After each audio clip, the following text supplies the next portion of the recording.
வணக்கம் நேயர்களே. தமிழக அரசியல்ல ஒரு மிகப்பெரிய சரித்திர மாற்றம். 60 வருஷகால திராவிட கட்சிகளின் ஆதிக்கத்தை உடைச்சி தமிழகத்தோட புதிய முதலமைச்சரா பொறுப்பேற்றிருக்கிறாரு தாவேக தலைவர் விஜய். ஆனா அரியணையில உட்கார்ந்ததும் அவர் செஞ்ச முதல் காரியம் இருக்கே, அதுதான் இப்போ ஒட்டுமொத்த கோட்டையையும் அதிர வச்சிருக்கு. ஊழலற்ற நிர்வாகம், இதுதான் விஜயோடைய தேர்தல் காலத்து மெயின் வாக்குறுதி.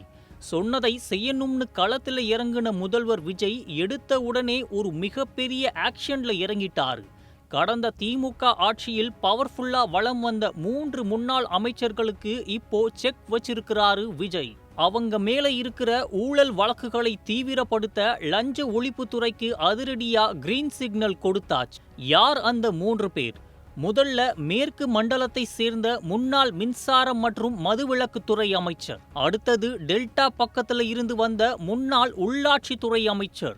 மூன்றாவதாக வட தமிழகத்தை சேர்ந்த முன்னாள் உயர்கல்வி அல்லது பொதுப்பணித்துறை அமைச்சர். இந்த 3 பேரு மேலேயும் இருந்த வருமானத்துக்கு அதிகமான சொத்து குவிப்பு வழக்கு, டெண்டர் முறைகேடுன்னு எல்லா ஃபைல்ஸ்களையும் தூசு தட்ட சொல்லியிருக்கிறாரு முதல்வர் விஜய். சும்மா பெயருக்கு இல்லாம இந்த வழக்குகளை ஸ்ட்ராங்கா கொண்டு போக ஒரு தனி சட்ட நிபுணர்கள் குழுவையே விஜய் அமைச்சிருக்கிறார்னா பாருங்களேன்.